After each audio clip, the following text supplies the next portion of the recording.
Obrigado, Paulo, e obrigado à direção do MEL que me convidou para moderar este painel. E um painel que é self-evident, ou seja, a necessidade de convergência à direita e ao centro. O que nós temos assistido nas últimas décadas em Portugal é um triunfo intelectual da esquerda. A esquerda é que sabe o que é bom para o país, a esquerda é que sabe quais são as opções para o país, os outros são uma espécie de cafres que são apenas tolerados no país, sobretudo quando a gente tem a coragem de avançar com ideias diferentes. E, portanto, o MEL, ainda ontem falava com o Jorge sobre isto, com o Jorge Joaquim, o MEL teve a grande vantagem de começar a conversar e a liderar este movimento de pensar a direita.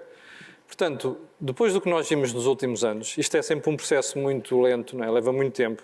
Desde a primeira edição até agora, nota-se uma evolução muito grande. Não só no número de pessoas que aparecem presentes nestes eventos, mas por causa daquilo que é a reação que nós vamos tendo. Nomeadamente aos MEL Talks, que o meu canal faz em parceria com o MEL, mas também em todo este movimento que se gerou neste run-up para o evento. O que significa que, pelos vistos, as pessoas em Portugal começam a acordar. E uma coisa muito importante é que começa a perder-se o complexo, porque mesmo na direita há muita gente com receio de falar, não é? Porque, como sabem, isto é um país muito controlado por subsídios e por orçamentos de Estado. Depois é uma chatice, um tipo de ter ideias diferentes, começar a pensar de forma independente, porque há sempre um amigo, o pai, o sobrinho, não sei das quantas, de alguém que tem poder e depois aparece um recadinho a dizer, pá, vê lá, não digas isto, porque senão depois é uma chatice e o diabo a quatro. E, portanto, finalmente isto começou a passar. E notou-se muito claramente nas últimas semanas nos termos de discussão, no interesse que as pessoas foram manifestando pelo evento. Portanto, só posso dar os parabéns a este pessoal. Agora, voltando à direita e a questão das discussões sem complexos, este painel é precisamente sobre a necessidade de convergência. E é isto que nós vamos fazer na próxima hora e meia. Para já vou convidar o Miguel Morgado para fazer uma nota introdutória. Miguel, tens 20 minutos. Chega? Chega. Chega do verbo chegar, hein? Atenção. Nada de confusões. Está a funcionar. Boa tarde a todos.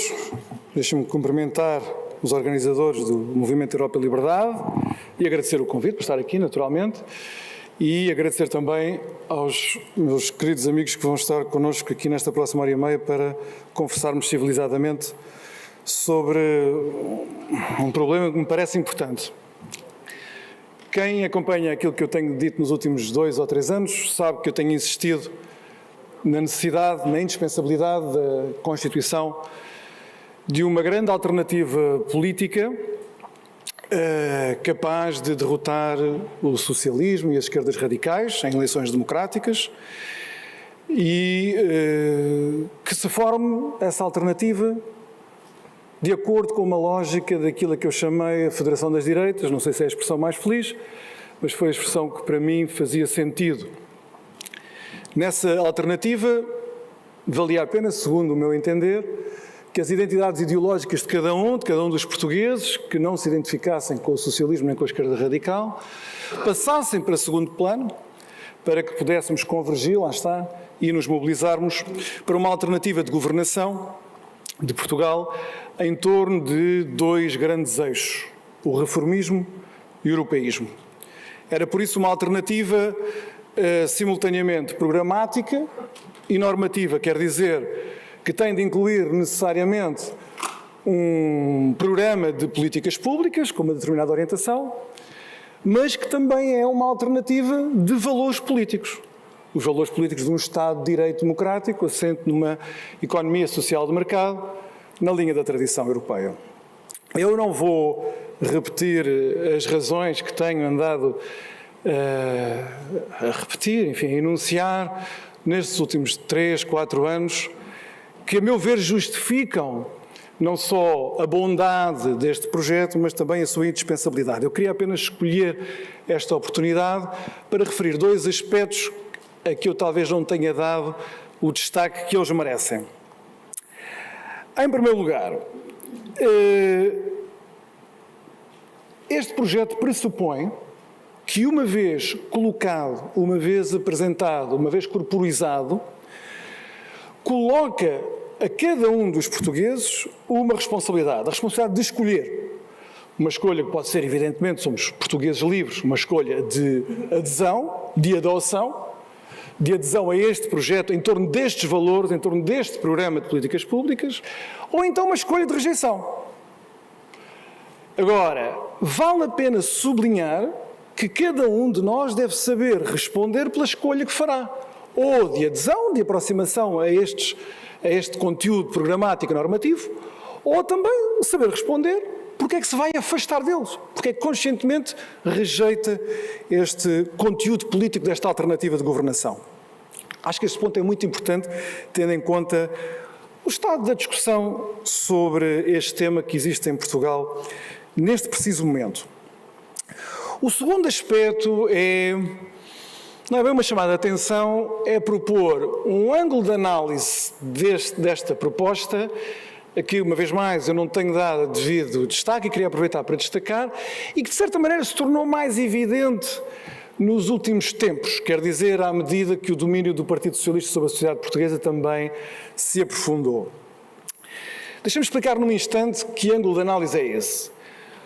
Todos os países, sobretudo os países democráticos, isto é, países que perfilham os tais valores de um Estado de Direito Democrático assente numa economia social de mercado, precisam de poder aprender com os seus erros. E precisam também de escolher, de deliberar e escolher sobre as suas possibilidades futuras. Mas para isso é preciso que cada um desses países, é preciso que a sociedade de cada um desses países consiga identificar os erros, registá-los na sua memória coletiva, escrutiná-los e também tem de ser capaz de transmitir por sinais explícitos ao sistema político, aos titulares dos cargos políticos, aos representantes do povo, que aquele fracasso deveu-se a um conjunto de razões e que não se pode repetir e que, portanto, é preciso operar mudanças. Esse sistema de feedback, digamos assim, em que a sociedade retroage sobre ela mesma para poder-se conhecer a si própria e dizer este fracasso não se pode repetir, tratou-se de um fracasso e não pode ser repetido, vamos tratar das mudanças para evitar que isto aconteça outra vez no futuro, e essas mudanças podem ser nas leis, nas instituições, nos titulares dos cargos políticos, eleições, em que já não escolhemos os antigos, escolhemos outros novos e por aí adiante. Mas isso é absolutamente necessário. E a outra parte que eu estava a dizer que também é absolutamente indispensável é que a sociedade precisa, cada uma destas sociedades democráticas precisa de conceber a possibilidades futuras, para o seu futuro, que sejam diferentes do estado de coisas atual, do estado de coisas presente. Ora, eu digo isto porquê? Porque parece-me que, em parte, não na totalidade, mas em grande parte, a paralisia a que assistimos, a paralisia do nosso país a que estamos a assistir, que estamos a testemunhar, deve-se, volto a dizer, em parte, não na totalidade, mas em parte, à nossa incapacidade, à impossibilidade que se gerou no país de conceber possibilidades novas, futuras, diferentes daquilo que temos.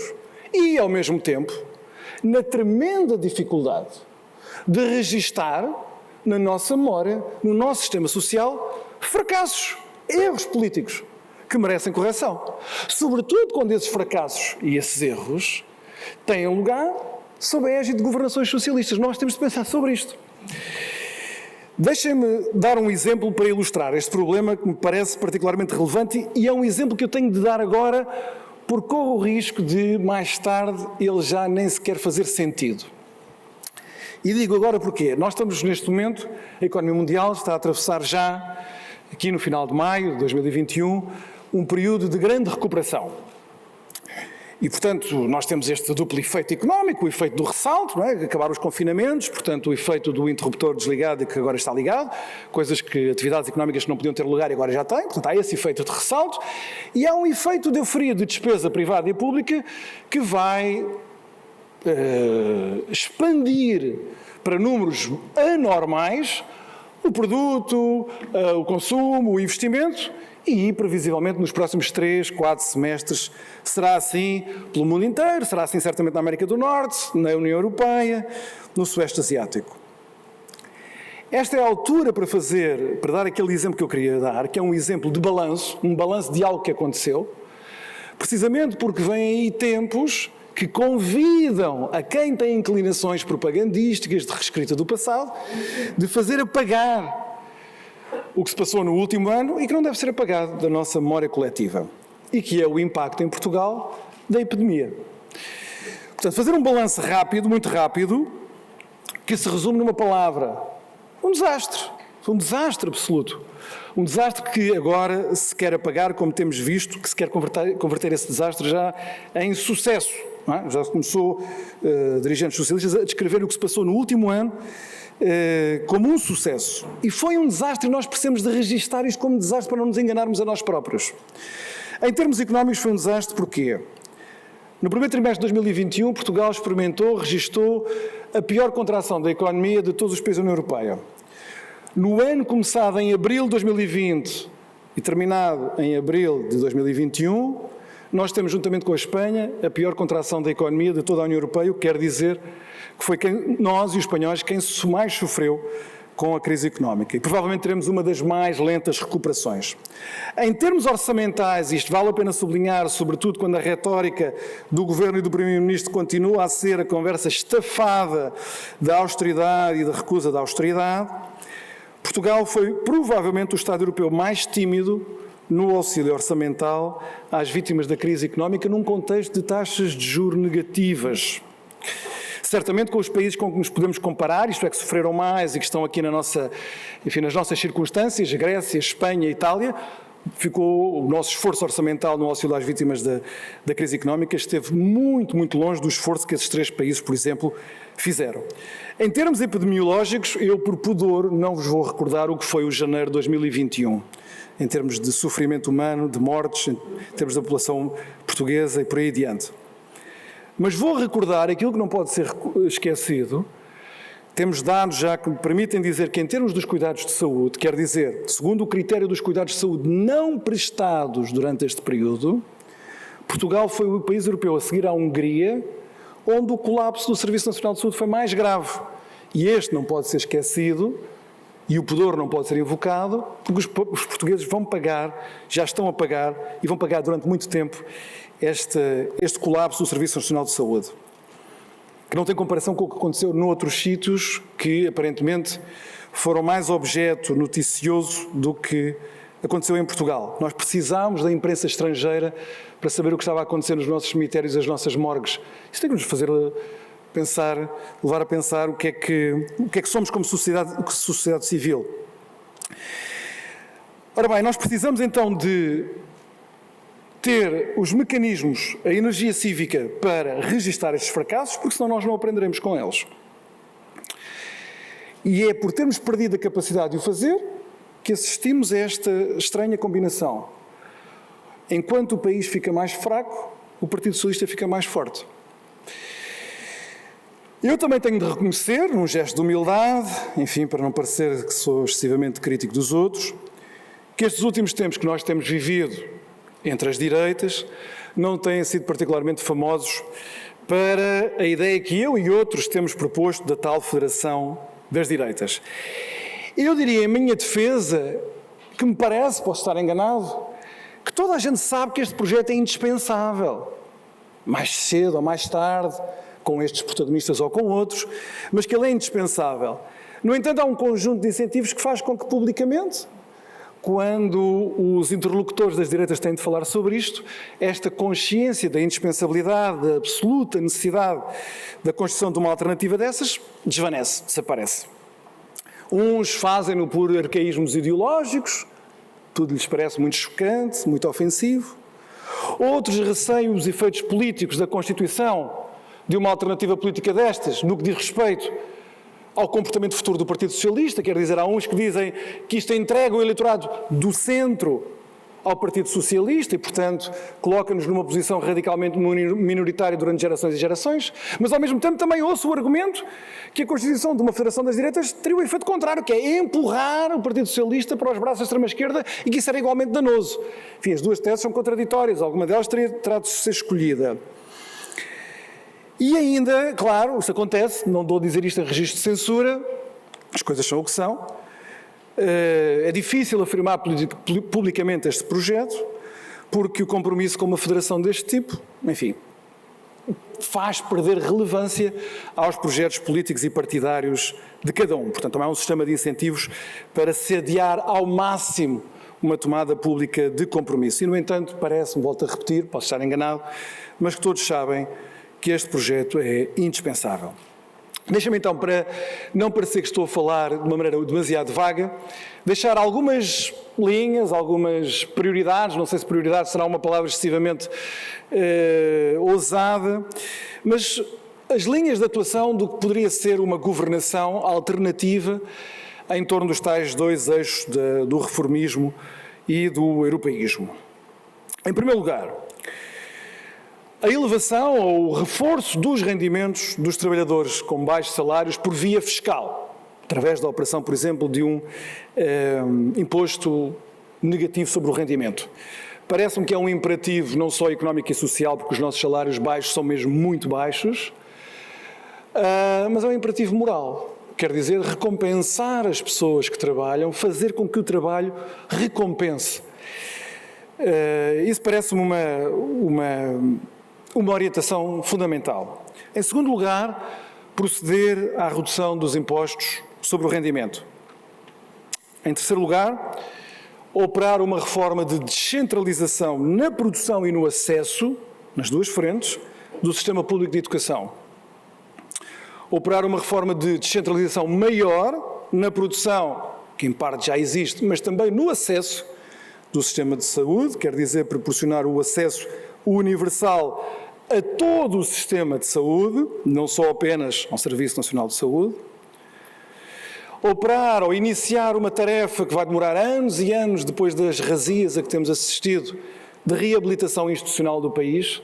Não existe democracia vibrante, nem proteção dos direitos individuais, não existe crescimento económico, nem desenvolvimento, nem progresso, não existe verdadeira adesão ao projeto europeu sem a independência das instituições, sem a funcionalidade das instituições, não existe com elevadíssimos graus de corrupção, de compadrio, de colonização destas instituições, políticas, infrapolíticas, regulatórias, jurídicas, pelo partido Estado. E essa reabilitação é uma tarefa politicamente muito custosa e muito demorosa, por isso requer persistência. Esta alternativa de governação, como eu disse no início, é também uma alternativa normativa. E isso traduz-se na valorização da responsabilidade cívica na política e na sociedade portuguesas.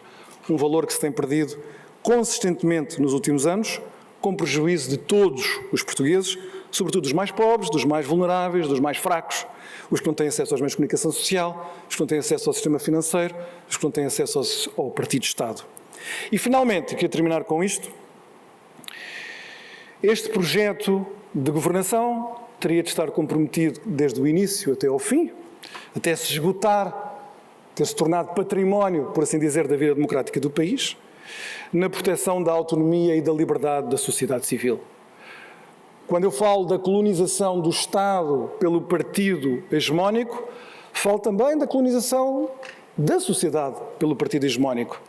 E isso é uma castração das nossas liberdades e da nossa vitalidade cívica. Precisamos de redescobrir o que é uma sociedade civil verdadeiramente autónoma e livre. Muito obrigado.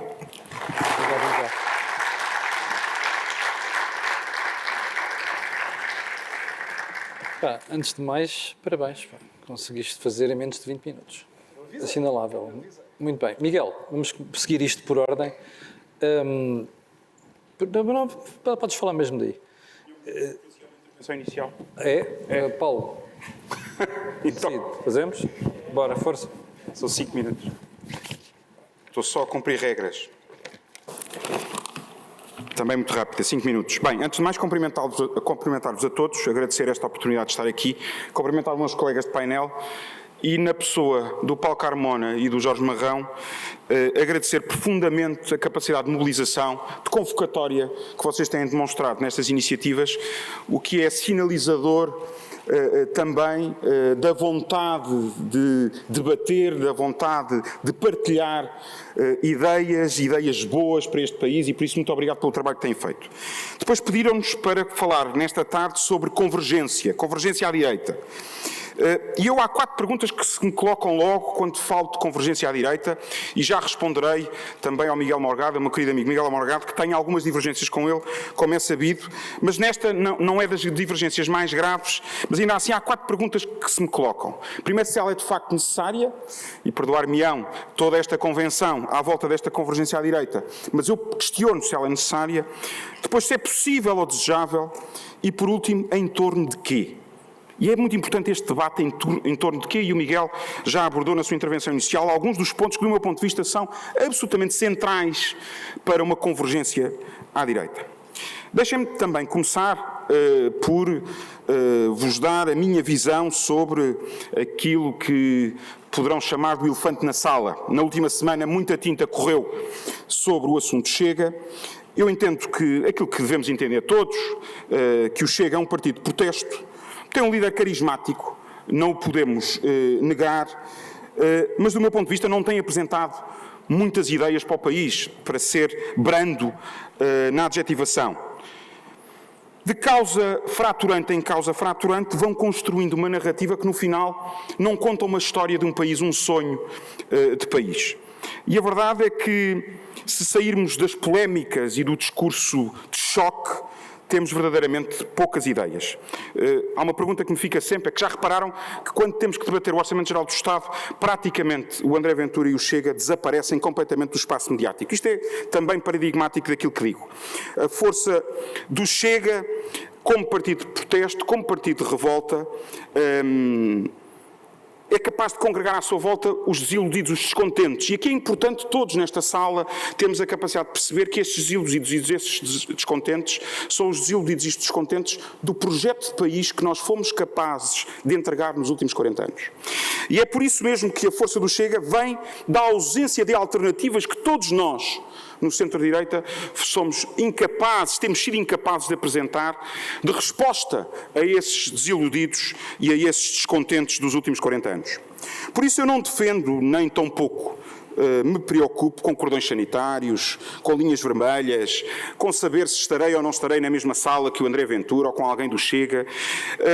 A minha preocupação é o meu PSD, o meu país, o PSD ser um PSD fiel com a sua história, fiel com os portugueses, porque sempre que foi fiel com a sua história e com os portugueses, o espaço dos outros partidos, infelizmente, para esses partidos, torna-se limitado. Quando o PSD é capaz de ter essa agenda mobilizadora, o espaço dos outros partidos torna-se, de facto, limitado. E por isso eu estou absolutamente disponível, em campo aberto, numa sala como esta, para debater numa dialética saudável que devemos ter também no centro-direita, termos um confronto de ideias e de soluções para o nosso país.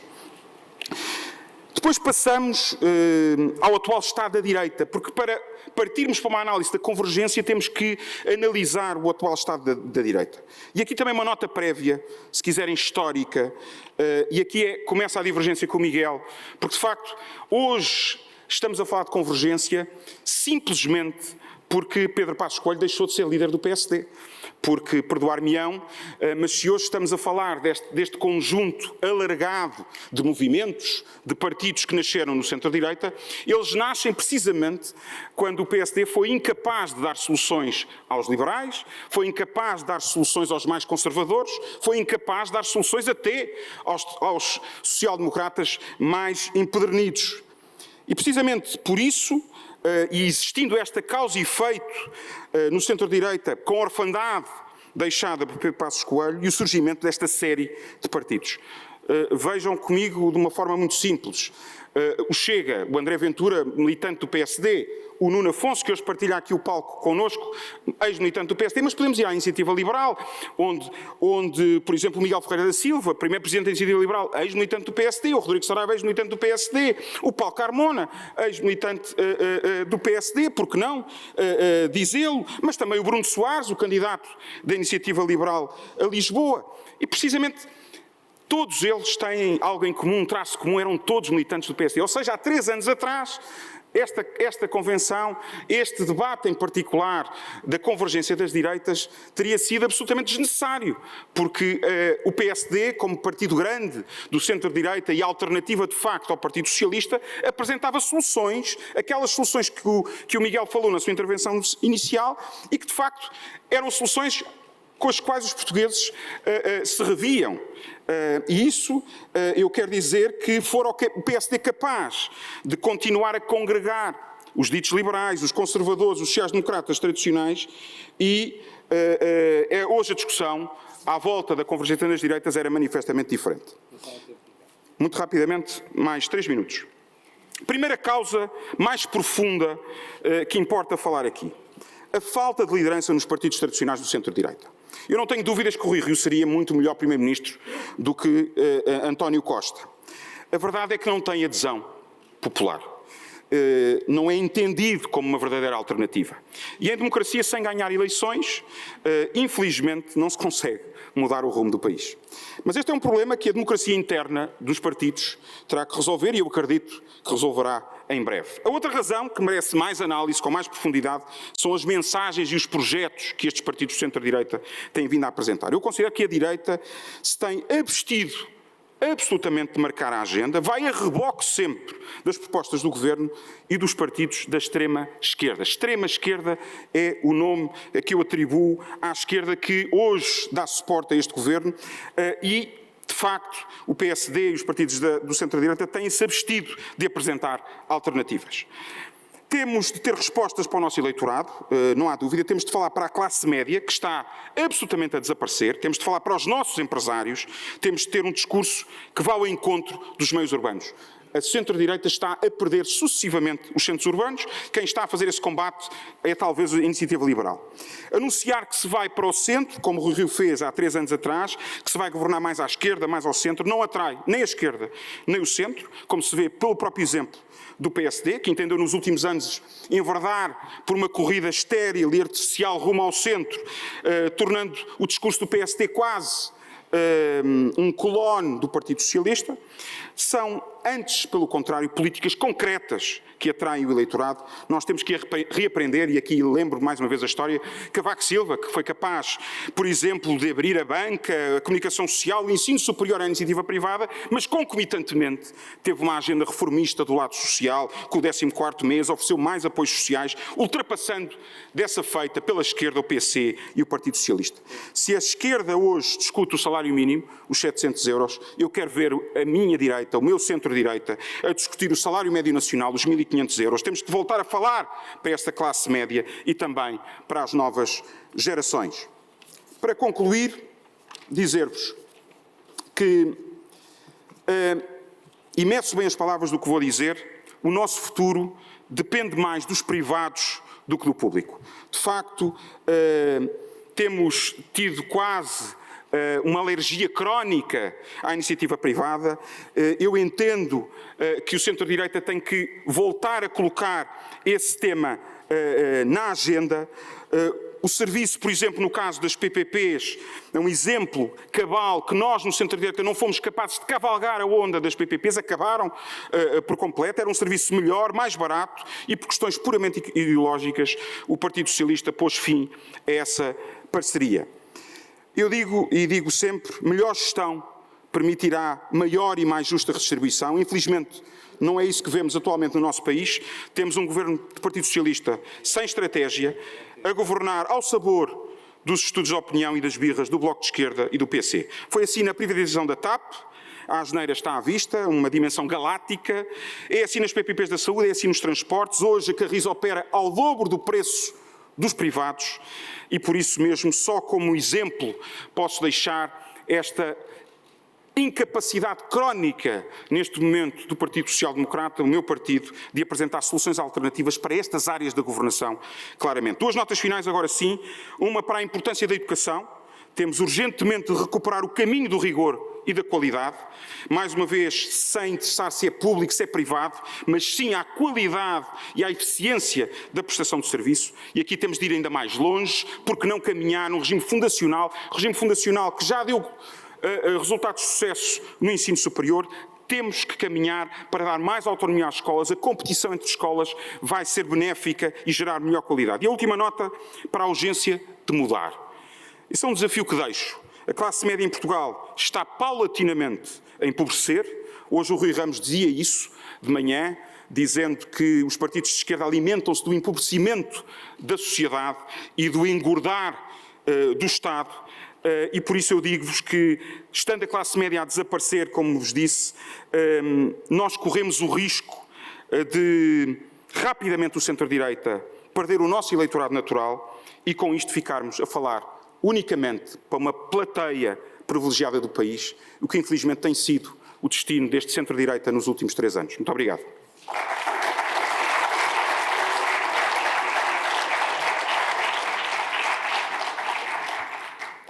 Bem, como isto pretende ser um painel e não um mini comício, desculpem lá, eu sou o ditador nestas coisas.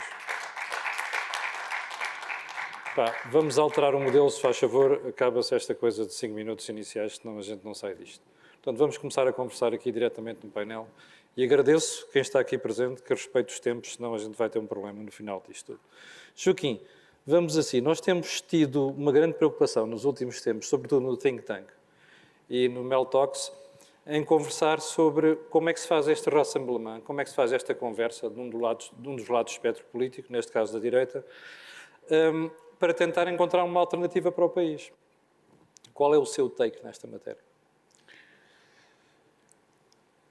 Eu nunca acreditei em arranjar alternativas para o país, porque a minha obrigação é tentar perceber o país. Como dizia o Adério de Cedas Nunes, a sociedade portuguesa é uma sociedade dualista. Ora, numa sociedade dualista, o que é que vai ser a produção de alternativas? Porque o que é alternativa para um dos lados não é alternativa para o outro lado. E o grande problema na gestão de uma sociedade dualista é começar por perceber o que é esse dualismo. Porque é que ele existe? Porque ele vai se traduzir depois nos comportamentos políticos e nas escolhas políticas em termos eleitorais. Numa sociedade dualista, o centro é um paradoxo, porque o centro é vazio. E eleitoralmente, o centro é vazio. Não obstante o desenho do Adelina Mário da Costa com o centro e as duas setas, de facto, esse centro é vazio, eleitoralmente. Estrategicamente, esse centro é condição da modernização. Porque não há modernização numa sociedade dualista se não houver uma ponte que ligue esses dois lados do dualismo. E, portanto, não há modernização em Portugal sem que os modernizadores estejam no centro.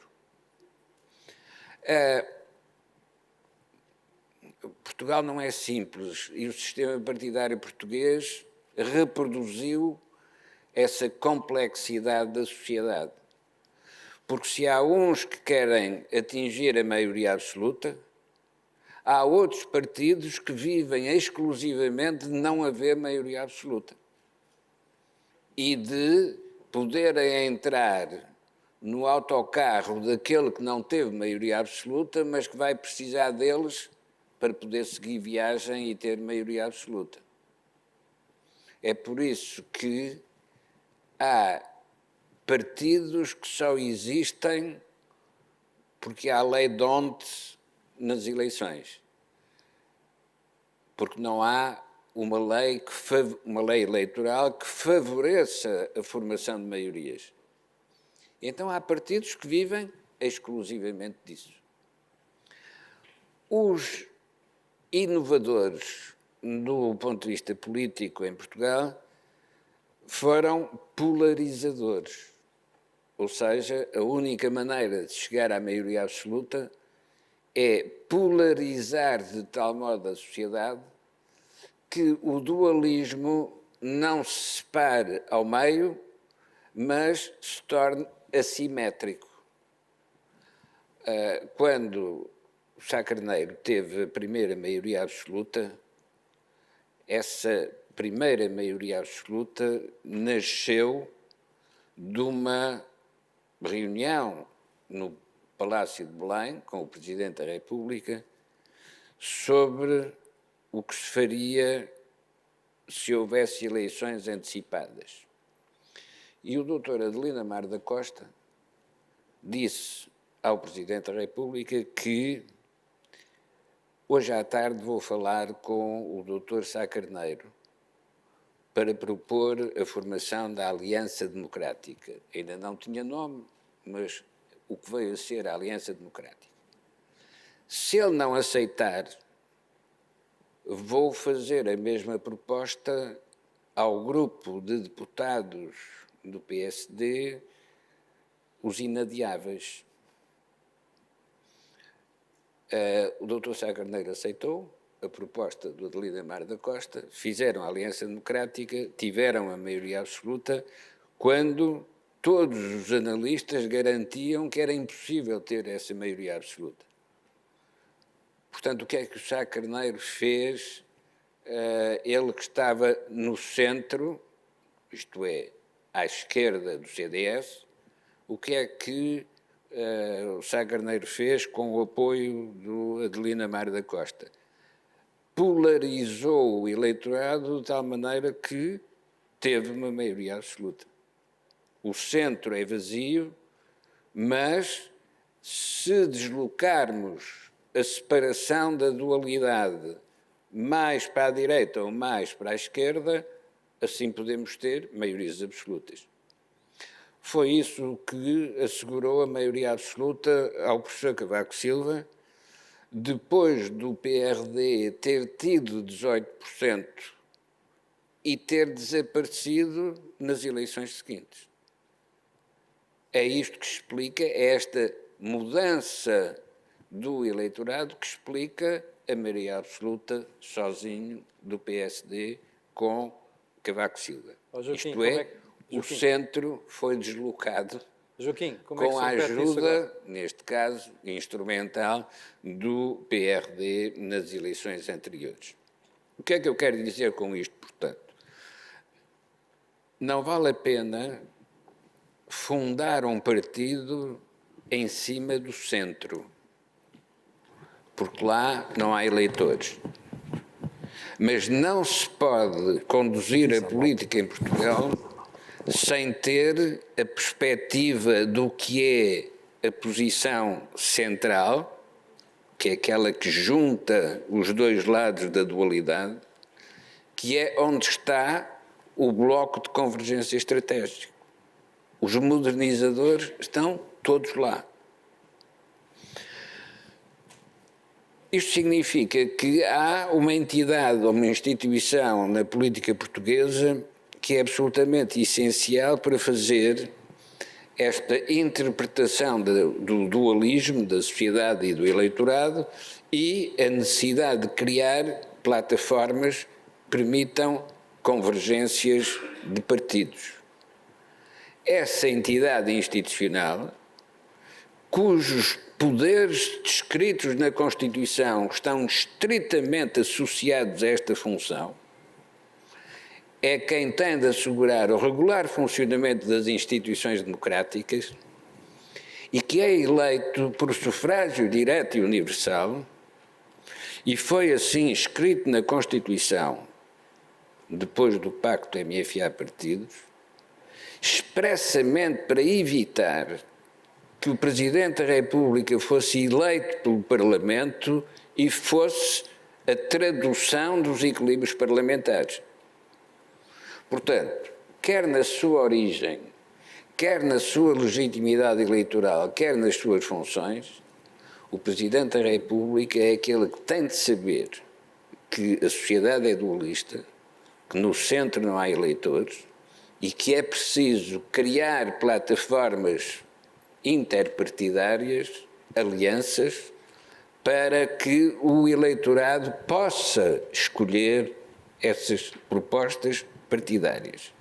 Essa entidade é o Presidente da República. O Presidente da República não está lá para condecorar atletas e heróis. O Presidente da República está lá para que o país seja governável. E o país só é governável se compreender porque é que os eleitores são dualizados, porque são o produto da sociedade, e porque é que os partidos estão interessados, se forem pequenos, a que não haja maioria absoluta para eles poderem prestar o seu serviço e ser devidamente remunerados por isso quando contribuem para ter uma maioria absoluta, ou se um partido tem maioria absoluta.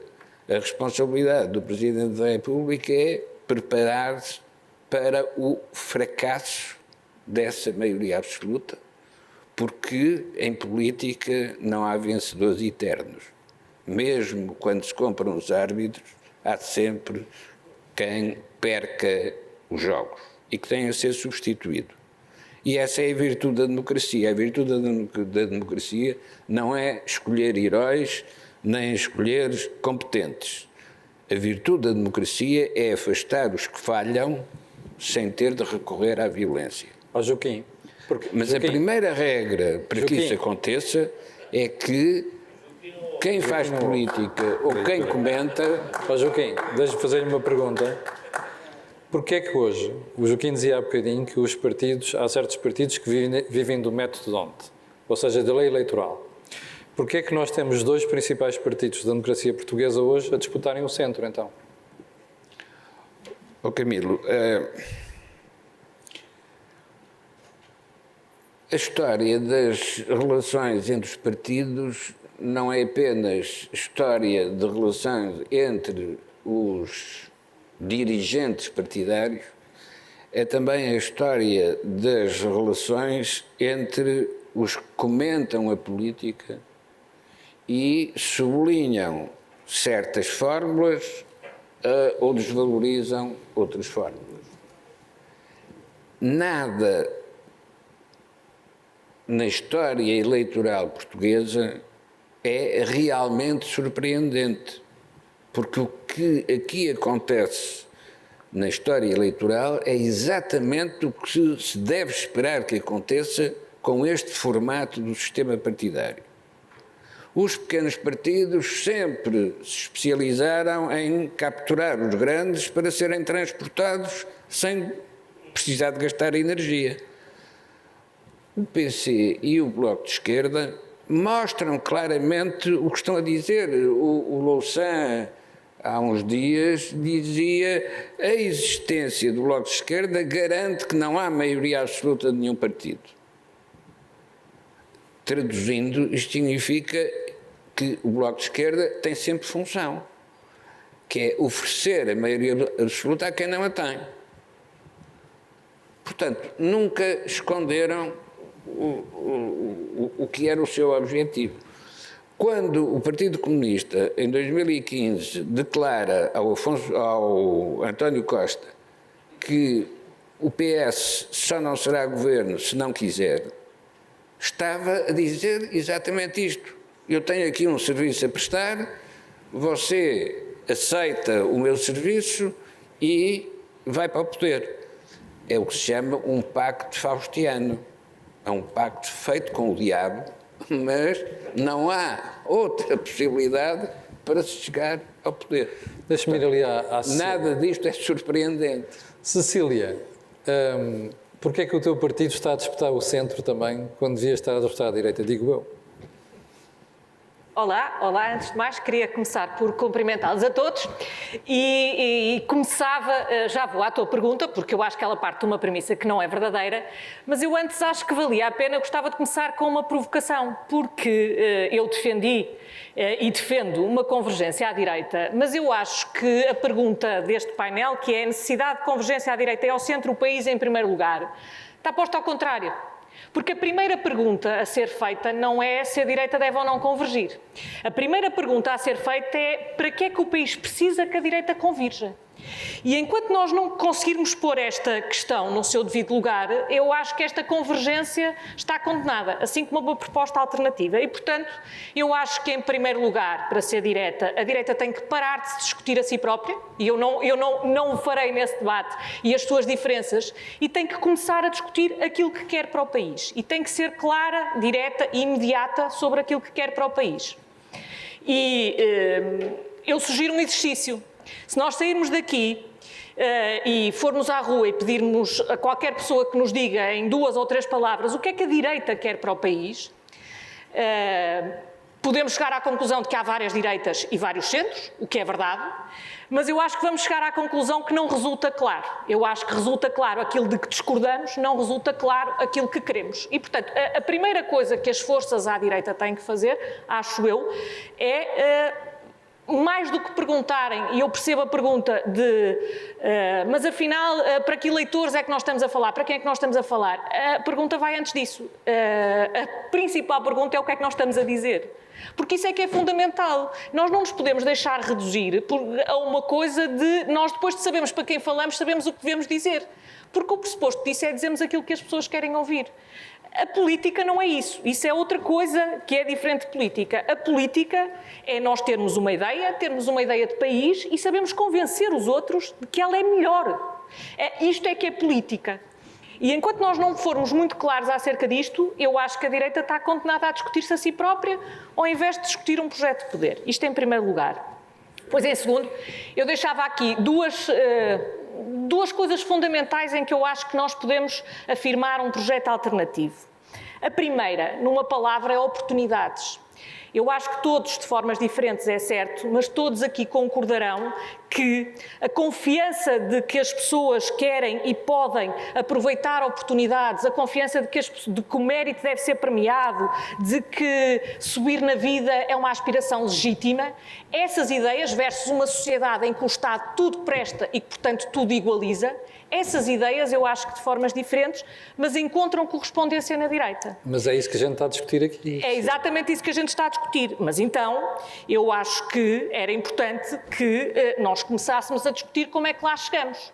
E para além da conversa da carga fiscal e do crescimento económico anémico, com os quais ser excessiva e do crescimento económico ser muito pouco, com o que eu estou absolutamente de acordo, mas que mais ou menos desapareceram durante a pandemia, há algumas coisas que nós vamos ter que ser capazes de dizer. Uma, acho eu, é na área da justiça, e não estou a falar aqui da justiça penal, embora ela também tenha muito que se lhe diga, mas estou sobretudo a falar da justiça económica. Nós não podemos sonhar ter um país que cria oportunidades sem investimento. E um país com investimento não pode ser um país em que demora 5 ou 10 anos a cobrar uma dívida em tribunal e que provavelmente, se tiver um espertalhão do lado de lá, nem a vai cobrar. Isto não existe. Em segundo lugar, e sobre a pandemia, eu chamo a atenção, a pandemia afetou de forma desigual. Não afetou todos por igual, afetou de forma desigual. E eu acho que ninguém foi mais afetado, nem em caso nenhum isso terá mais consequências, do que aqueles alunos que têm menos apoio em casa e que andam em escolas piores. Esses alunos perderam 1 a 2 anos da sua vida. E das duas uma, ou nós nos conformamos com isso, ou então, no próximo ano tem que acontecer alguma coisa de verdadeiramente excepcional e que vai implicar um esforço da parte desses alunos, das suas famílias e, sobretudo, da escola e dos professores. E, portanto, eu posso pôr isto em alternativa e dar um exemplo. Eu acho que é mais importante discutir isto do que nós andamos a fazer de cobradores de promessas de um computador por aluno, que tem a sua importância, mas em que a direita está a concorrer com os extremos à esquerda para ser cobradora de promessas. Em segundo lugar, sobre o papel do Estado, fala-se muito em reformismo. Nós continuamos a assistir não só a não haver um programa reformista, como a haver na prática a reversão de reformas. E eu gostava de dizer que a direita não tem sido nada clara nessa matéria e de chamar a atenção como exemplo, para um exemplo. Aqui há 1 ou 2 semanas foi aprovada no Parlamento a reversão, mitigada e envergonhada é certo, mas a reversão de uma reforma feita, creio eu, em 2013, que se chama a Reforma das Freguesias. Daqui a mais ou menos meio ano, nós vamos assistir à criação, com o beneplácito de várias forças à direita, aliás, o CDS foi o único partido que votou contra, de centenas de freguesias. E, basicamente, aquilo que se vê é isto acontecer perante, mais ou menos, apatia da sociedade e, sobretudo, do espaço à direita. Nós não podemos ser um espaço que quer menos Estado quando quer pagar mais impostos, mas que sempre que há um protesto a querer mais uma entidade, mais um lugar, mais um serviço, mais um funcionário, a ser o primeiro a estar lá a protestar. O que é que eu quero dizer com isto? Não pode ser.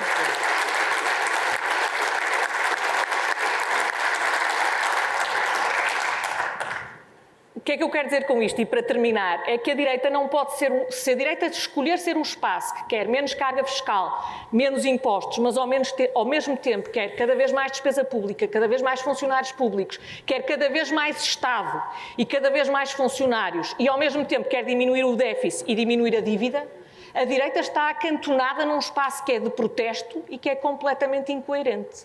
E, portanto, não pode esperar que isso conduza a uma alternativa para o país. Para haver alternativa para o país, é preciso haver um conjunto de ideias coerentes que possam ser postas em prática. E eu acho que sem cada um e cada uma das forças ser absolutamente clara acerca deste caminho, é impossível depois percebermos o que é que nos junta. Nuno Afonso, é assim tão difícil pôr a direita de acordo, porque o que isto que a Cecília está a dizer, eu acho que é comum aqui a todas as pessoas que estão à direita, ou seja, estes princípios básicos, o Miguel já defendeu alguns, o Miguel Pinto Luz também, o Joaquim é a mesma coisa e a Cecília outros. Se nós formos olhar, há aqui um conjunto de 6 ou 7 pontos em que eu acho que toda a direita está de acordo. Porquê é que é tão difícil depois chegarem a acordo entre si nesta conversa, no diálogo, na convergência? Bem, boa tarde, em primeiro lugar. Eu queria agradecer, não sei se agradeço em primeiro lugar à organização pelo convite ou aos meus colegas por terem aparecido hoje, não é? Dadas todas estas coisas que têm acontecido em relação ao Chega.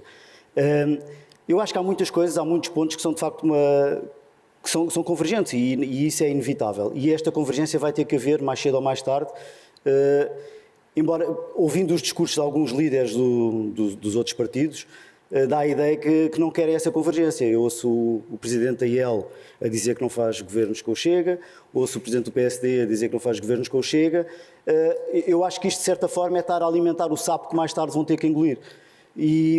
Porque esta convergência é inevitável e eu acho que está na cara que ninguém vai fazer um governo que não seja de esquerda em Portugal sem o Chega.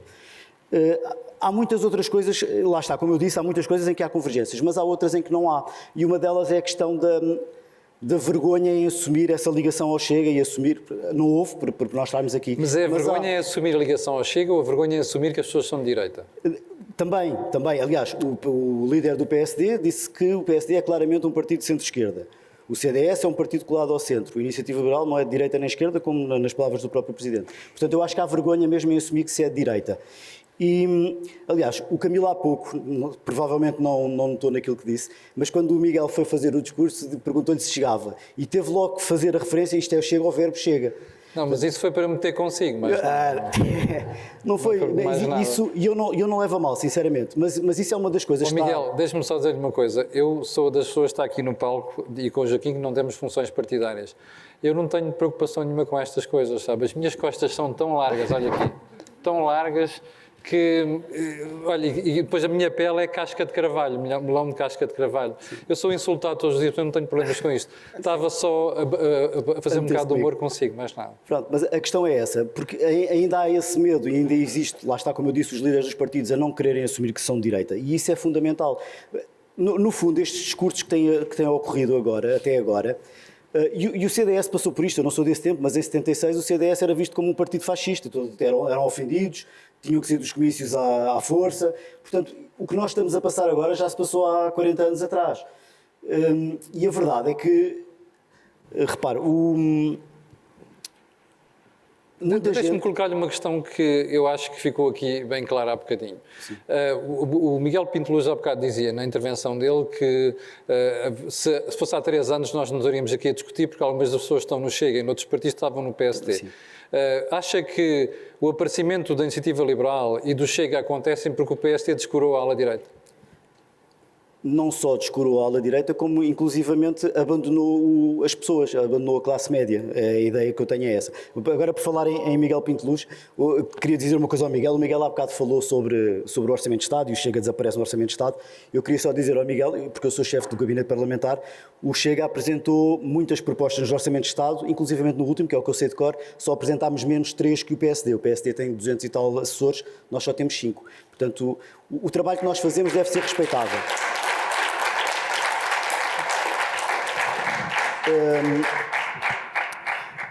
Sobre isso, sim, de certa forma o PSD abdicou de ser direita, se bem que o PSD sempre foi um partido centrista, não é? A social-democracia não é propriamente um movimento de direita. Mas também o CDS se afastou muito da direita e tudo isso abriu este espaço que o Chega acabou por ocupar, que é um espaço de direita, mas não é de forma nenhuma um espaço de extrema-direita. E isto é que é importante que se diga. Nós não somos extremistas, nós não somos loucos, não somos racistas, somos um partido que se assume de direita, um partido conservador nos costumes e, como já foi dito muitas vezes, liberal na economia, tal como a maior parte como os outros partidos que aqui estão também a nível económico. Portanto, de facto, o PSD e o CDS afastaram-se da direita, abriram este vácuo, por assim dizer, que foi ocupado, que tinha que ser ocupado por alguém e fomos nós que ocupámos. Pessoas que saíram do PSD, pessoas que saíram do CDS, do Aliança, dos outros partidos menos de esquerda, por assim dizer. Miguel, estamos aqui há 15 minutos ouvindo-te a falar e isto já demonstra a dificuldade que há direito a entender. Como é que a gente sai disto? Não sei se está a funcionar. Está ligado. Eu, ali na minha intervenção inicial, disse algo que é a maneira como eu tenho enquadrado esse problema e que me parece a única maneira razoável, sã, pacífica, de dar ordem a este problema que é grande. Eu tentei seguir ali a orientação que a Cecília Meirelles estava a propor, que era pensar o que é que o país precisa, do que é que o país não precisa, e a partir daí construir uma alternativa, evidentemente que tem que ganhar eleições, tem que ser liderada, aquelas coisas todas. E pareceu-me que os conteúdos políticos que nós podemos identificar, enfim, de uma maneira vaga, claro, sem ir a grande detalhe, mas de maneira clara era aquela coisa que eu chamei o reformismo e o europeísmo. Quer dizer que há valores de que nós não abdicamos, todos os valores de matriz europeia, da linha europeia, não só da construção do dos Estados europeus a seguir à Segunda Guerra Mundial, mas também os valores que são perfilhados pelo próprio espírito da construção europeia, da democracia, do Estado de Direito e da economia social de mercado. Parece-me um conceito muito importante que em Portugal tem sempre flutuações e que nunca foi verdadeiramente aceito pela esquerda aqui em Portugal. A ideia de uma economia social de mercado teve de ser sempre implantada por governos que não eram socialistas, nomeadamente o PSD, perante sempre uma grande reação inicial contrária e depois por arrastamento da própria sociedade portuguesa que cria aquele modelo de organização económica e social, que é basicamente ter uma economia baseada no mercado, propriedade privada, com proteção social. Foi isso que foi construído nos anos 80, pelos governos de Cavaco Silva, e depois o PS teve que ir a reboque com a revisão constitucional de 89 e por aí adiante. Mas a maneira como eu tentei articular as coisas na intervenção inicial é dizer o seguinte: há estes conteúdos, portanto, se quiserem, a linha Cecília Meirelles, há estes conteúdos que parecem que são importantes para o país, que enquadram uma ideia, uma possibilidade de futuro de país diferente daquilo que nós temos, mais próspero, mais justo, mais livre, e esses conteúdos, uma vez identificados, convocam cada um dos portugueses. Querem aderir? Não. São todos livres. Eu só digo então aceitem as responsabilidades por dizer que não. Se acham que é porque é uma concessão demasiado grande à esquerda ou porque é uma concessão demasiado à direita, as pessoas rejeitam. E são responsáveis por essa rejeição. Assim como nós temos de ser responsáveis, aqueles como eu, que propomos uma coisa deste tipo, por explicar, por responder por ser responsável por essa adoção desses valores e desses conteúdos programáticos. Eu acho que é tão simples quanto isto. Portanto, nós sabemos as posições dos partidos flutuam muito ao longo da história. Nos últimos 40 anos já tivemos um PSD para todos os gostos, um CDS para todos os gostos, enfim. Agora há novos partidos, se calhar também vamos ter partidos do Chega e da Iniciativa Liberal no futuro, para todos os gostos também. Portanto, o que eu digo é, o que é importante não são as identificações ideológicas, não é o bater no peito de cada um dos líderes, que eu é que sei o que é ser direita, tu não sabes, não sei. Essa conversa para mim, se calhar eu também alimentei essa conversa, tem muito mais, também se calhar tenho essa parte de responsabilidade, eu para esse peditório também já não dou mais, o que eu digo é, há este projeto político, se quiserem, que pode ser construído. Aquilo que eu disse ali eram ideias, prioridades que podem ser negociadas, podem ser discutidas, outras rejeitadas. Acho que aquelas são importantes e acho que podem ter o consenso das pessoas que não se revêem num projeto socialista de país. Daí de serem vagas também, que é para começarmos por alguma uma base de apoio. Agora, se quem não quer aderir, com certeza, tem que ser responsável por isso. E a responsabilidade aqui qual é? Como a mim me parece que só este projeto tem coerência, só este projeto tem viabilidade e só este projeto pode mesmo construir um Portugal melhor, quem o recusar porque está muito preocupado com o seu projeto partidário, com a pureza ideológica que defende, etc., então tem de ser responsável por dizer, olha, eu não adiro, vou fazer guerra também a esse projeto e torno, objetivamente falando, não é subjetivo, não é no plano das intenções, mas objetivamente falando, torno-me um aliado do Partido Socialista e da esquerda radical. Nós vamos ser colocados perante esta escolha em todas as eleições. É o estado das coisas políticas que existem em Portugal. Não vale a pena a gente pôr a cabeça na areia, mas também não vale a pena vir com psicodramas, porque está-se tudo a tentar converter esta discussão num psicodrama. E eu também já não tenho paciência para psicodramas. Miguel, o Joaquim falava na questão do centro e, se bem percebo o Joaquim e outras pessoas, o centro não existe para disputar politicamente eleições. Porquê é que o PSD disputa o centro com o PS? Bem, eu na minha intervenção já falei um bocadinho sobre isso, porque entendo que este PSD, nos últimos 3 anos, decidiu verbalizar essa necessidade de recentrar. Quando, do meu ponto de vista, tem que ser pelas ideias e pelo projeto mobilizador que vamos conquistar o centro e não dizendo e verbalizando de uma forma muito enfática Isso que eu percebo, mas porquê é que não arrepia caminho? Porque os resultados que já temos de lastro são maus. Claro, mas isso, Eleições, sondagens... Por isso é que eu também referi que isso cabe à democracia interna dos partidos resolver. E, portanto, eu hoje não tenho funções nenhumas no partido, o Miguel hoje também já não tem, e, portanto, hoje cabe à liderança atual do PSD decidir esse caminho. Agora, cabe-me a mim, enquanto militante do PSD, ter espírito crítico e avaliar se o percurso tem sido um percurso virtuoso ou não. Do meu ponto de vista, não tem sido virtuoso. É absolutamente sectário, divide cada vez mais o partido. O partido hoje está mais enxuto, mais pequeno, precisamente porque afastou um conjunto de formas diferentes de olhar para a sociedade. E aquilo que eu digo ao Miguel Morgado é, eu acho extemporâneo estarmos a falar de convergência à direita. Ou seja, o que nós tínhamos, e concordo absolutamente com a Cecília, estamos a discutir demasiado a direita, o que cada um de nós tem que fazer é reorganizar os seus partidos, nomeadamente o PSD, como partido liderante do centro-direita, capaz de mobilizar o eleitorado, com uma agenda reformista. Agora, se nós pusermos o carro à frente dos bois, que é fazer isto que o Miguel diz, nós estamos a fechar e a enquistar e não alargamos a nossa capacidade, nomeadamente o PSD, de ser um catch-all party, de ser o grande partido do centro-direita, que garante, com essa capacidade mobilizadora, ter melhores possibilidades de conseguir uma maioria de centro-direita. Depois dizer outra coisa, Camilo, já disseste várias vezes, porquê que a direita... Mas nos Açores entenderam, só não se entenderam.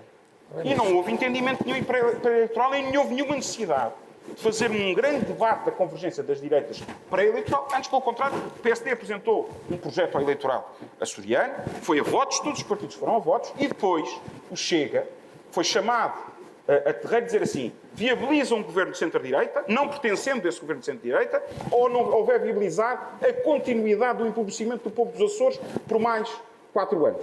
E o Chega disse, viabilizamos o governo de direita, mas não faz parte desse governo de direita. E aí foram as linhas vermelhas que o José Manuel Bolieiro decidiu colocar e o PSD dos Açores. Não me cabe a mim fazer essa avaliação. O que me cabe a mim dizer é que estamos a pôr o carro à frente dos bois. Hoje não temos lideranças no centro-direita carismáticas, mobilizadoras. Em política é preciso ganhar eleições.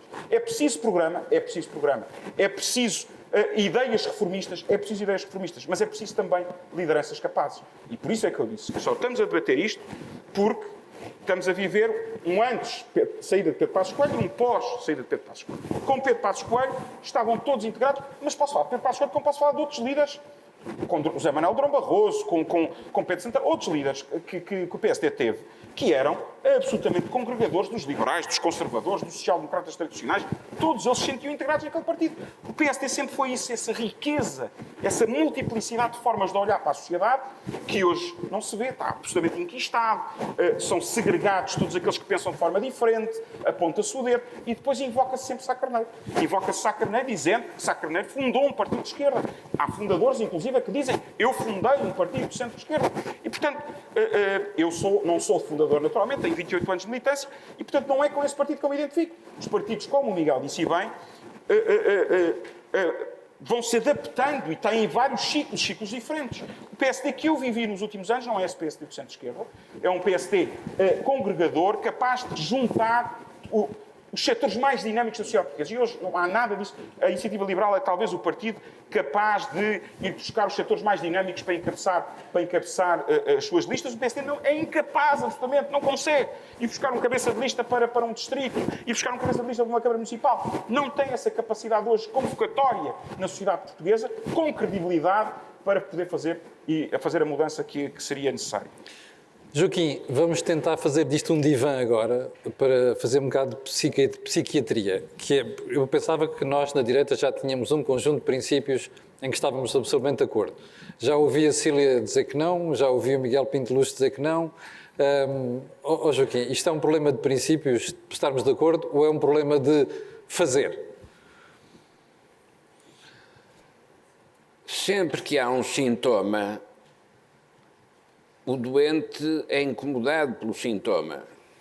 E qual é Mas a responsabilidade do médico é interpretar o sintoma para descobrir a terapêutica. Por isso é que eu pedi-lhe assim para fazer, imaginar que estamos num divã e vamos fazer um bocado de psiquiatria. Eu volto ao problema inicial. Do ponto de vista da sociedade, uma sociedade dualista não tem centro. E sempre que se procura lá colocar alguma coisa, cai nesse abismo do centro. Mas há uma entidade institucional que, por natureza, por definição, está nesse centro, que é o Presidente da República. Não é possível discutir partidos políticos em Portugal ou lideranças políticas em Portugal sem considerar o que é que vai ser a reação do Presidente da República. E este é um dos paradoxos dos comentadores políticos em Portugal. É que conseguem falar de partidos sem falar do Presidente. E conseguem falar do Presidente sem falar de partidos. O sistema está integrado justamente para responder ao problema do centro. A proposta dominante da primeira versão da Constituição era que o Presidente fosse eleito pelo Parlamento. E só não foi assim porque alguém mostrou que era um paradoxo estarmos a sustentar um sistema naquele que cria o problema. Ora, justamente se o Parlamento elegesse o Presidente só podia fazer, como aconteceu na Primeira República, aquilo que o Parlamento quisesse. Não, é eleito por sufrágio direto e universal. Isto é eleito pela sociedade dualista. Não é possível falar de partidos sem integrar esta função. É a segunda vez que o Joaquim fala no Presidente da República. Eu ignorei a primeira porque não queria ainda complicar ainda mais o debate, que é, além dos partidos, meter o Presidente nisto. Mas já agora que é a segunda vez, vamos a isso. Então, e acha que a praxis do atual Presidente tem sido tendente a quebrar com esta coisa do centro? Todos vão para o centro e não há polarização? O mais interessado em que não se fale nele é o próprio Presidente da República. Porque aquilo que ele vai ser chamado a decidir é bem mais complexo do que os presidentes anteriores tiveram de decidir. Sem dúvida. E alguns tiveram de decidir coisas muito complexas. Esta é muito mais complexa, porque tem que decidir em função do interior e do exterior. Hoje já não é possível fazer política sem ter o enquadramento europeu. Mas, por sua vez, o enquadramento europeu está-se a desagregar. E, portanto, corremos o risco, ou corre o risco, o Presidente, que está no pico da pirâmide, que é um sítio onde ninguém se pode sentar, está no pico da pirâmide e, de repente, não tem pirâmide. Foi-se, na verdade, como... Diga, Joaquim. Ia passar a Cília, mas não tinha acabado. A minha mensagem é: façam as convergências que quiserem fazer, não esqueçam a função do Presidente. Mas as convergências não podem esquecer que o centro é vazio. No entanto, As maiorias absolutas de um só partido foram construídas exatamente em cima desse centro vazio. Portanto, não é um abismo, é qualquer coisa que pode ter uma ponte que ligue as duas partes. Não é por acaso que em 2015 Cavaco Silva tentou tudo para que o PS se aliasse ao PSD de Passos Coelho e o PS recusou. Recusou em nome de quê? Em nome de levar no seu autocarro aqueles jovens do PC do Bloco de Esquerda. E ficou muito contente com maioria absoluta. Agora vai ser confrontado com o resultado dessa maioria absoluta. Mas vai mesmo, Joaquim. Há dinheiro por tudo quanto é sítio. Não, é que Normalmente a malta só acorda quando não há dinheiro. na democracia o eleitorado só muda quando percebe que tem de escolher outra coisa sem recorrer à violência. Antes disso, o eleitorado não muda. Cecília, imagina que nós tínhamos eleições daqui a um mês e saía uma composição partidária no Parlamento em que a direita tinha maioria. Eu já ouvi o Miguel chegar aqui, tal, uma lança no chão. Já te ouvi a ti, tal, outra lança no chão. Já ouvi o Nuno, outra lança no outro lado. Vocês, como isto está, conseguiam entender-se para fazerem um governo? Bom, eu acho que deixei claro há bocado que eu acho que mais importante que isso era que isso ficasse claro antes dessas eleições. Ou seja, que o que cada um quer ficasse claro antes das eleições. Mas eu voltava um bocadinho atrás. Mas eu acho que isso é um dado adquirido. Mas eu não acho que seja nada Sim. claro. Aqui é que eu discordo, porque eu não acho que haja uma discordância entre algumas forças, não todas, à direita, sobre princípios, mas acho que depois isso não é transportado para a prática. E, sobretudo, é isso que explica, tu há bocado falavas em divã. A direita tem que sair muito rapidamente do divã e começar a discutir o país, porque senão temo pelo pior. E o que é que eu quero dizer com isto? Primeiro, eu acho que esta maneira que se instalou, e que já vai há alguns anos, de pôr as coisas um tanto inquisitorial, de quem é que é verdadeiramente de direita e quem é que não é verdadeiramente de direita. Bom, eu sou de um partido, como se dizia aqui, que nasceu debaixo de bala. E haver sedes incendiadas e haver agressões. E, portanto, acho que aprendi com essa tradição e, portanto, tenho a suficiente autoconfiança para não reconhecer a ninguém a autoridade para me passar atestados de direita ou do que quer que seja. E, portanto, eu acho que a direita tem que se passar de se pôr, cada força política diz eu é que sou a verdadeira direita e as outras não são. Isto não é Inquisição. Isto não é Inquisição, nem pode ser. Até porque há várias direitas e convém que saibamos perceber isso. Mas foi por isso que eu te fiz a pergunta, porque eu nesta sala, em meia hora, descobri de facto que existem uma série de direitas, mas a pergunta é mesmo essa. Tu conseguias entender de CDS, PP, com estes partidos, se houvesse uma eleições agora e houvesse uma maioria de direita? Bom, a questão não se coloca exatamente a mim, mas eu acho que é perfeitamente possível estes partidos entenderem-se. Mas acho que a maneira como os debates são postos, que é verdadeiramente direita e quem é direita fofinha e quem é direita corajosa... Mas não é o que estamos a fazer aqui. Não, mas eu gostava de chegar ao fim nisto. E esta questão de quem é que se senta, quem é que não se senta, este é o maior frete ao PS que eu já vi em toda a minha vida. E é feito... É preciso que tenhamos essa consciência. E é feito, obviamente, pelo próprio PS, que tem um interesse nisso, mas também é feito por forças que querem ter um momento de autopublicidade e que também têm um interesse direto nisto. E, portanto, convém que entendamos isto. Eu não dou para esse peditório, não vou dar para esse peditório e, portanto, antes de nós sabermos se nos conseguimos entender ou não, o que nós queremos saber é para onde é que cada um quer ir. Enquanto todos não forem claros acerca disso, eu não sei como é que as pessoas podem entender sem serem claras acerca do caminho. E, para mim, o problema de base é esse, clareza acerca do caminho. Cada um tem que saber para onde é que vai, sem ter medo que lhe digam se é de direita, se não é de direita, se é fofinho, se não é fofinho.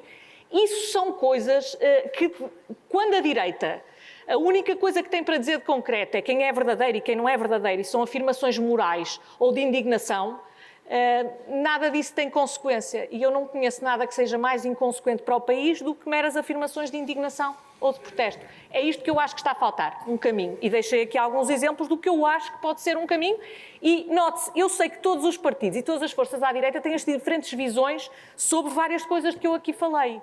E eu acho é que elas não ocupam o grosso da agenda. O grosso da agenda é ocupado ou por indignações variadas ou por coisas que a esquerda mais extrema lá põe. É tão cru quanto isto. E isso é que chama-se andar a reboque. Eu acredito numa direita que não anda a reboque. Antes de passar ao...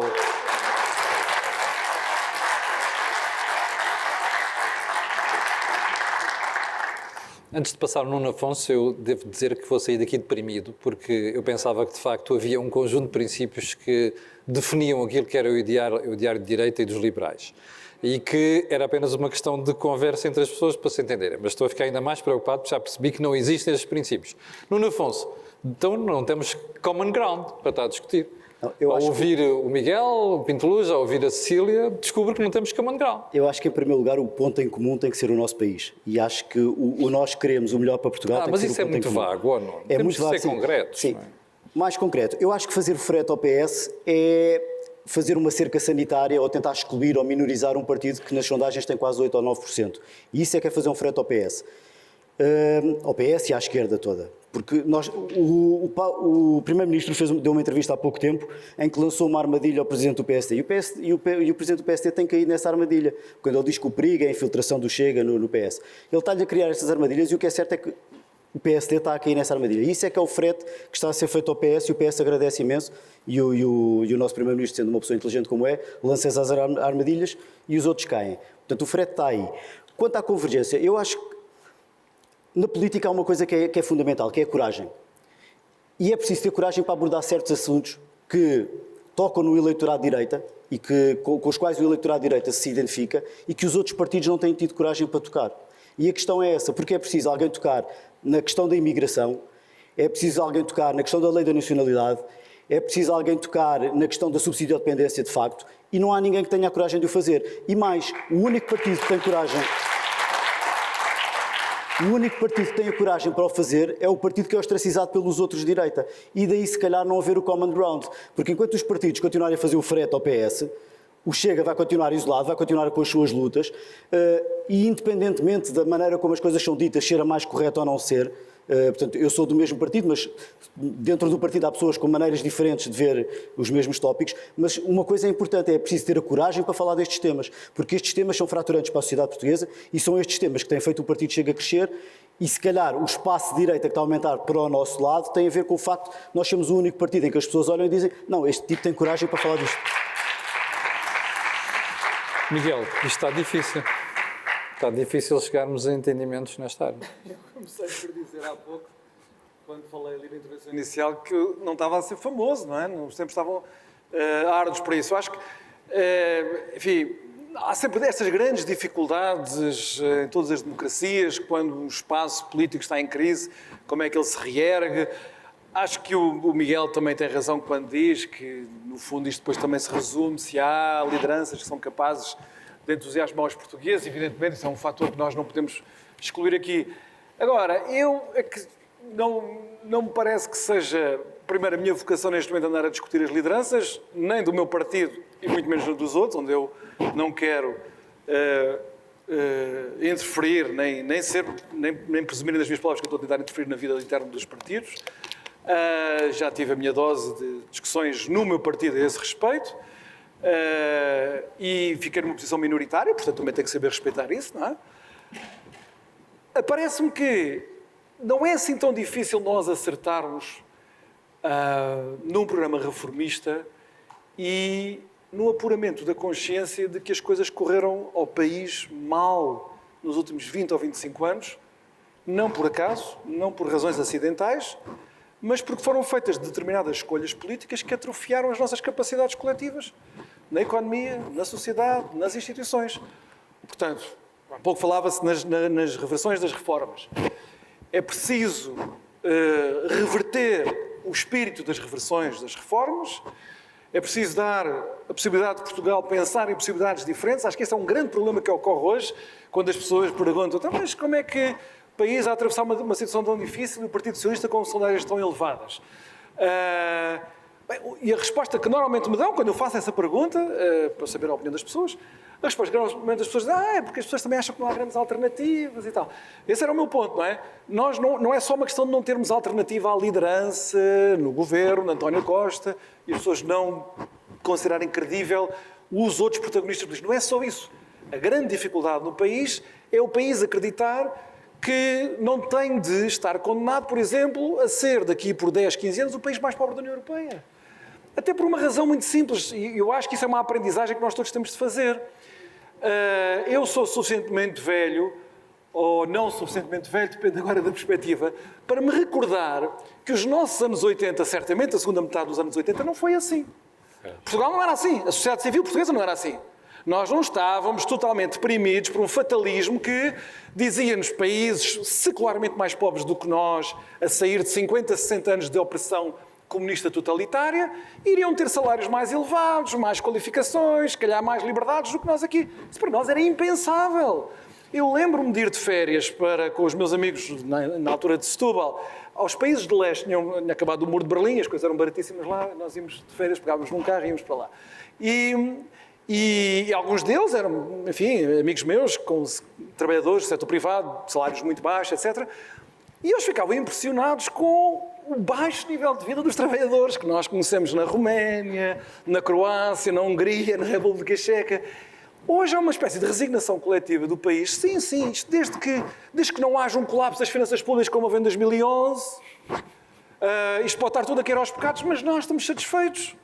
Salários baixíssimos, as pessoas conformam-se, as pessoas da minha idade conformam-se por irem ter reformas baixíssimas como porcentagem do seu salário quando chegar à sua idade de reforma. É uma coisa impressionante, reparem. As pessoas da minha idade não ficam sequer indignadas por virem a ter reformas baixas e provavelmente com uma idade de reforma já bastante dilatada, para além da idade de reforma que está estabelecida hoje.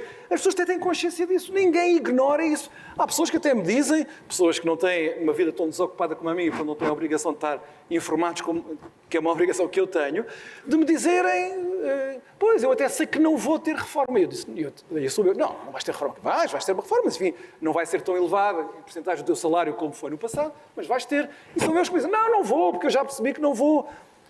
O que é uma população, a minha geração, aceitar que quando chegar aos 70 anos não tem direito a uma pensão de reforma? Isso é uma loucura completa. Mas o mais estranho nem sequer é isso, é realmente a resignação, a aceitação. Porquê? Porque se calhar as pessoas perderam a capacidade de pensar que Portugal pode ser um país diferente. Mais próspero, mais livre e mais justo. Acho que esse é o principal problema. Eu sei que o painel começou um bocado mais tarde, mas também não podemos estar a dilatar muito aqui os prazos e o tempo previsto.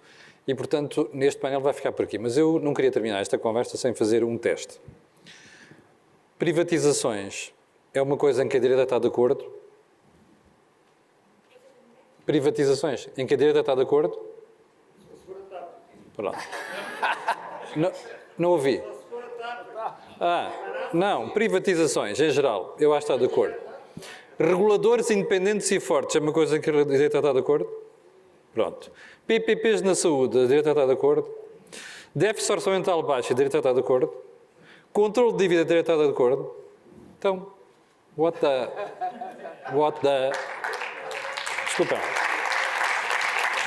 Desculpem lá.